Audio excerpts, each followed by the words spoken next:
Hai, dukung channel ini dengan like, subscribe, dan komen ya.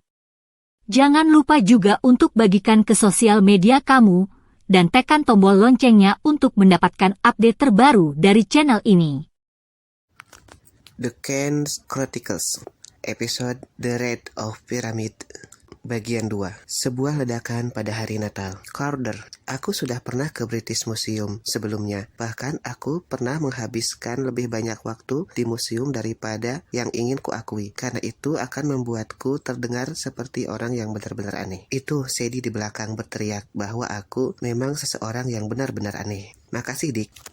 Pokoknya museum itu sudah tutup dan benar-benar gelap. Tetapi seorang kurator dan petugas keamanan sudah menunggu kami di tangga depan. Kabarnya kurator itu seorang lelaki kecil penjilat yang memakai setelan murah. Aku pernah melihat mumi yang berambut lebih banyak dan gigi lebih bagus daripada kurator itu. Dia menjabat tangan ayah seperti sedang bertemu seorang bintang rock. Tulisan terakhirmu tentang Imhotep brilian. Aku tak habis pikir bagaimana kau bisa menerjemahkan mantra-mantra itu. Siapa? Gumam Sadie kepadaku. Imhotep, pendeta tinggi, arsitek. Beberapa orang bilang dia penyihir. Dia yang merancang anak tangga pertama piramida. Kau tahu? Aku tidak tahu, ujar Sadie. Aku tidak peduli, tapi terima kasih ya. Ayah menunjukkan rasa terima kasihnya kepada sang orator atas sambutannya di hari libur ini. Kemudian dia meletakkan tangannya di pundakku. Martin, aku ingin Anda bertemu Carter dan Sadie. Ah, putramu, tentu saja. Dan orator itu menatap Sadie ragu-ragu. Gadis muda ini, putriku, ujar ayah. Untuk sesaat, pandangan Dr. Martin nampak kosong. Tak peduli orang bagaimana menganggap pikiran mereka terbuka atau sopan. Selalu ada saat di mana mereka kebingungan melintasi wajah mereka ketika mereka sadar bahwa Sadie adalah anggota keluarga kami. Aku benci itu, tapi setelah bertahun-tahun aku jadi terbiasa. Kurator itu kembali tersenyum ria. Ya, tentu saja, lewat sini, Dr. Kent. Kami sangat tersanjung. Para petugas keamanan mengunci pintu di belakang kami. Mereka mengambil tas kami. Kemudian salah satu dari mereka meraih tas kerja ayah. Tak usah, ayah memaksakan seulas senyum. Akan kubawa sendiri yang satu ini. Para petugas keamanan tetap tinggal di lobi. Saat kami mengikuti sang orator ke aula besar, tempat itu terasa tidak menyenangkan pada malam hari. Cahaya redup dari gubah kaca yang menutupi langit-langit membentuk bayangan di dinding, bagaikan jaring laba-laba raksasa. Langkah kaki kami bergema di lantai marmer putih. Jadi, kata ayah, batu itu, ya, kata sang orator, walau aku tak bisa membayangkan informasi baru apa yang bisa kau dapatkan darinya. Batu itu telah dipelajari sampai ke hal yang terkecil sekalipun. Itulah artefak kami yang paling terkenal. Tentu saja, kata ayah. Tapi kau mungkin akan terkejut apa yang akan dilakukannya sekarang, bisik Sadie kepadaku. Aku tidak menjawab. Aku mungkin tahu apa yang sedang mereka bicarakan, tetapi aku tak tahu mengapa ayah membawa kami keluar pada malam Natal hanya untuk melihatnya. Aku penasaran apa yang ingin diceritakannya kepada kami di Cleopatra Smyrna yang sesuatu tentang ibu kami dan malam saat dia meninggal, dan mengapa ayah terus melirik ke sekelilingnya, seakan orang-orang aneh yang kami lihat di Cleopatra Smyrna akan muncul lagi. Kami terkunci di dalam sebuah museum yang dikelilingi para penjaga dan keamanan berteknologi tinggi. Tak ada yang bisa mengganggu kami di sini, atau setidaknya aku harap begitu. Kami berbelok ke kiri memasuki ruangan Mesir. Di dindingnya berbaris patung-patung besar Firaun dan dewa-dewi. Tetapi ayahku melewati semuanya dan berjalan terus ke arah sebuah benda di tengah-tengah ruangan. Indah, bisik ayahku. Ini bukan tiruan, bukan, janji sang orator. Kami tidak selalu memajang batu yang asli, tetapi untukmu ini yang asli. Kami menatap sebuah lempengan batu abu-abu yang tinggi 1 meter dan lebar setengah meter. Benda itu diletakkan di sebuah dudukan dan dilindungi kotak kaca. Permukaan batu itu dipahat dengan 3 jenis tulisan yang berbeda. Bagian atasnya adalah tulisan gambar Mesir kuno hieroglif. Bagian tengah, aku harus memutar otak untuk mengingat apa sebutan ayah untuknya. Demotik, sebuah tulisan dari zaman ketika Yunani menguasai Mesir dan banyak kata-kata Yunani yang bercampur baur dengan bahasa Mesir. Baris terakhir ditulis dengan bahasa Yunani. Itu batu Rosetta, kataku. Bukankah itu sebuah program komputer? Tanya Sadie. Aku ingin mengatakan kepadanya betapa bodohnya dia, tetapi sang orator memotongku sambil tertawa gugup. Nak, batu Rosetta adalah kunci untuk menerjemahkan hieroglif. Batu ini ditemukan oleh tentara Napoleon pada tahun 1799 dan oh iya, kata Sadie, aku ingat. Sekarang aku tahu dia berkata seperti itu agar sang orator diam, tetapi ayah tidak membiarkannya. Sadie, ujarnya. Sebelum batu ini ditemukan, manusia biasa, maksudku, tak ada seorang pun yang bisa membaca hieroglif selama berabad-abad. Tulisan bergambar asal Mesir ini telah benar-benar dilupakan. Lalu seorang warga Inggris, Thomas Young, membuktikan bahwa 3 bahasa yang ada di batu Rosetta menyampaikan pesan yang sama. Orang Perancis yang bernama Champollion melanjutkan pekerjaan itu dan berhasil mempecahkan kode hieroglif. Sadie mengunyah permen karetnya, tak tertarik. Lalu apa yang tertulis di batu itu? Ayah mengangkat bahu. Tak ada. Yang penting pada dasarnya batu ini adalah sebuah surat ucapan terima kasih dari beberapa pendeta kepada Raja Ptolemy ketika pertama kali diukir di batu ini.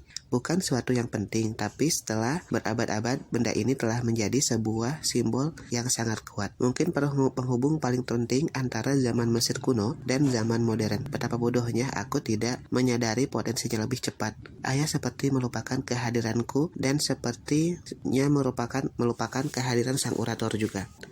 Dr. Ken, tanya sang orator. Anda baik-baik saja? Ayah menarik nafas dalam-dalam. Maaf Dr. Martin, aku hanya menyuarakan pikiranku keras-keras. Bisakah aku meminta kalau kaca ini diangkat dan bisakah kau bawakan catatan-catatan yang sudah aku minta dari arsip-arsipmu? Dr. Martin mengangguk. Dia menekan sebaris kode pada sebuah remote control kecil dan bagian kotak kaca itu pun terbuka. Akan butuh berapa menit untuk mengambil catatan-catatan itu, ujar Dr. Martin. Kalau orang lain, aku akan ragu untuk memberikan akses ke batu ini tanpa penjagaan, seperti yang kau minta. Tapi aku percaya kau akan berhati-hati. Sang orator menatapku dan Sadie seakan-akan kami adalah pembuat onar. Kami akan berhati-hati, ujar ayah. Begitu langkah Dr. Martin menghilang, ayah menoleh kepada kami. Kepanikan terpantul di matanya. Anak-anak, ini sangat penting. Kalian harus keluar dari ruangan ini. Dia menurunkan tas kerja dari bahunya dan membuka resletingnya untuk mengeluarkan sebuah rantai sepeda dan gembok. Kunci Dr. Martin. Kalian akan menemukan kantornya di ujung aula besar sebelah kiri. Hanya ada satu pintu masuk. Begitu dia di dalam, lingkarkan rantai ini di pegangan pintu dan pasang gemboknya. Kita harus memperlambatnya. Kau ingin kami menguncinya di dalam? Tanya Sadie yang tiba-tiba menjadi tertarik. Brilian. Ayah, kataku, apa yang sedang terjadi? Aku tidak punya waktu untuk menjelaskan, ujarnya. Ini akan menjadi satu-satunya kesempatan kita. Mereka akan datang. Siapa yang akan datang? Bertanya Sadie. Dia menarik bahu Sadie. Sayang, aku mencintaimu dan aku minta maaf. Aku minta maaf untuk banyak hal, tapi sekarang tak ada waktu lagi. Kalau ini berhasil, aku janji itu akan memperbaiki segalanya untuk kita semua. Carter, kau adalah jagoanku. Kau harus percaya kepadaku. Ingat kunci Dr. Martin. Kemudian jauhi ruangan ini. Mengunci sang orator di ruangannya adalah pekerjaan mudah. Namun setelah kami selesai, kami menoleh ke jalan yang kami lalui tadi dan melihat ada cahaya biru yang berpendar dari ruang pamer Mesir. Seakan-akan ayah kami tengah memasang sebuah akuarium raksasa yang bercahaya. Sadie menatapku lekat-lekat. Jujur, kau tahu apa yang sedang dia lakukan? Tidak, kataku, tapi dia bertingkah aneh akhir-akhir ini. Sering memikirkan ibu. Dia menyimpan fotonya. Aku tak ingin berkata-kata lagi. Untungnya, Sadie mengangguk seakan-akan mengerti. Apa yang ada di dalam tas kerjanya? Tanya Sadie. Aku tidak tahu. Dia melarang aku untuk mengintip. Sadie mengangkat alisnya. Dan kau menurutinya? Ya Tuhan, begitulah dirimu, Carter. Kau benar-benar tak bisa diharapkan. Aku ingin membela diri, tapi pada saat itu juga sebuah lingkaran mengguncang lantai. Terkejut, Sadie meraih lenganku. Ayah menyuruh kita untuk tetap di sini. Kukira kau akan mengikuti perintah itu juga. Sebenarnya perintah itu terdengar cukup bagus untukku, tapi Sadie telah berlari melintasi koridor, dan setelah sempat ragu-ragu sejenak, aku pun berlari mengejarnya. Ketika kami sampai di ruang gerbang pamer Mesir, kami langsung berhenti. Ayah kami berdiri di depan batu Rosetta sambil membungkungi kami. Sebuah lingkaran biru bersinar di lantai, mengelilinginya. Seakan-akan seorang telah menyalakan lampu neon tersembunyi di lantai. Ayahku telah melepas mantelnya. Tas kerjanya terbuka di kakinya, memperlihatkan sebuah kotak kayu dengan panjang sekitar setengah meter, dicat dengan gambar-gambar khas Mesir. Apa yang sedang dia pegang? Bisik Sadie. kepadaku, apakah itu sebuah bumerang? Benar saja, ketika ayah mengangkat tangannya, dia mengacungkan sebuah tongkat putih melengkung. Tongkat itu terlihat seperti sebuah bumerang. Namun alih-alih melempar tongkat itu, dia membenturkannya ke batu Rosetta. Sadie menahan napas. Ayah sedang menulis di atas batu itu. Dimanapun bumerang itu menyentuh batu, garis-garis biru bercahaya muncul di atas permukaannya. Hieroglif ini tidak masuk akal. Bagaimana bisa dia menulis kata-kata yang bersinar dengan sebuah tongkat? Namun gambar itu terang dan jelas. Tanduk domba jantan di atas sebuah kotak dan sebuah kholif. Buka, gumam Sadie. Aku memandanginya karena dia terdengar seperti sedang menerjemahkan kata-kata itu. Tapi itu kan tidak mungkin. Aku telah bersama ayah selama bertahun-tahun, dan walaupun begitu, aku hanya bisa membaca beberapa hieroglif. Huruf-huruf itu benar-benar sulit untuk dipelajari. Ayah mengangkat tangannya. Dia berteriak, "Sroi, dan dua simbol hieroglif menyala biru di atas permukaan batu Rosetta. Lah, aku langsung tertegun. Aku mengenali simbol pertama. Itu adalah nama dewa kematian Mesir, Mersors, bisikku. Aku tidak pernah mendengar nama itu diucapkan seperti itu. Tapi aku tahu apa artinya. Osiris. Osiris datanglah, ujar Sadie, seakan-akan dia kerasukan. Kemudian matanya membelalak. Tidak, ayah, jangan. Ayah kami berbalik dengan kaget. Dia baru saja akan mengatakan sesuatu. Anak-anak, tetapi terlambat. Bumi bergemuruh. Cahaya biru berubah menjadi cahaya putih yang membutakan. Dan batu Rosetta pun meledak. Ketika aku kembali sadar, hal pertama yang ku dengar adalah tawa yang mengerikan. Tawa gembira yang berpadu dengan raungan alarm keamanan museum. Aku merasa seperti baru saja ditabrak sebuah traktor. Aku bangun, bingung, dan membutahkan sebuah pecahan batu Rosetta dari mulutku. Ruang pameran itu berantakan. Gelombang api menari-nari di sepanjang lantai. Patung-patung raksasa terguling. Sebuah sarkofagus jatuh terguling di dekat mereka. Batu Rosetta meledak dengan kekuatan yang luar biasa hingga pecahan-pecahannya menancap di tiang-tiang dinding-dinding dan benda-benda pameran lain. Sadie pingsan di sebelahku, tapi sepertinya dia tidak perlu terluka. Aku menguncang bahunya, dan dia menengus. Di depan kami, di tempat batu Rosetta sebelumnya berdiri sebuah gundukan yang telah terpotong dan berasap. Lantainya hitam dengan pola bersudut banyak seperti bintang, kecuali lingkaran biru bercahaya yang mengelilingi ayah kami. Dia memandang ke arah kami, tapi sepertinya dia tidak melihat kami. Ada sebuah luka berlumuran darah di kepalanya. Dia menggenggam bumerang di tangannya erat-erat. Aku tidak tahu apa yang dia lihat. Kemudian tawa mengerikan membahana lagi ke seantero ruangan, dan aku menyadari suara itu berasal dari depanku. Sesuatu berdiri di antara kami dan ayah. Awalnya aku tidak bisa mengenalinya. Auranya seperti percikan panas yang terasa, namun begitu aku berkonsentrasi, aku melihat sebuah bentuk samar-samar. Aku melihat siluet seorang pria berbalut api. Dia lebih tinggi daripada ayah, dan tawanya seakan-akan membelah diriku seperti sebuah gergaji. Bagus, katanya kepada ayahku. Bagus sekali, Julius. Kau tidak dipanggil, suara ayahku gemetar. Dia mengangkat bumerangnya, tetapi sang manusia api menjetikan satu jari, dan tongkat itu pun melayang dari tangan ayahku, hancur, berkeping-keping menabrak pintu. Aku tak pernah dipanggil, Julius. Tapi ketika kau membuka sebuah pintu, kau harus bersiap menerima tamu yang akan masuk. Kembali ke Duat, bentak ayahku. Aku memiliki kekuatan sang Raja Agung. Oh, menakutkan, kata sang manusia api, geli. Dan kalaupun kau tahu cara menggunakan kekuatan itu, yang nyatanya kau tidak tahu, sang Raja Agung bukanlah lawan yang sepadan untukku. Aku adalah yang terkuat. Sekarang kau akan bernasib sama dengannya. Aku tak mengerti apa-apa, tapi aku tahu bahwa aku harus menolong ayahku. Aku mencoba untuk mengambil potongan batu terdekat, tetapi aku begitu ketakutan hingga jari-jariku terasa beku dan mati rasa. Tanganku menjadi tak berguna. Ayah menatapku diam-diam seolah-olah memperingatkan, pergi. Aku menyadari bahwa dia sengaja memposisikan manusia api supaya tetap membelakangi kami. Berharap aku dan Sadie bisa keluar tanpa disadari makhluk itu. Sadie masih tidak sadar. Aku berhasil menyeretnya ke sebuah tiang ke dalam bayangannya. Ketika dia mulai menggeliat, aku langsung menutup mulutnya dengan tangan. Itu membuatnya bangun. Dia melihat apa yang sedang terjadi dan berhenti meronta-ronta. Alarm menjerit-jerit, api mengelilingi di seputar pintu ruang pangeran.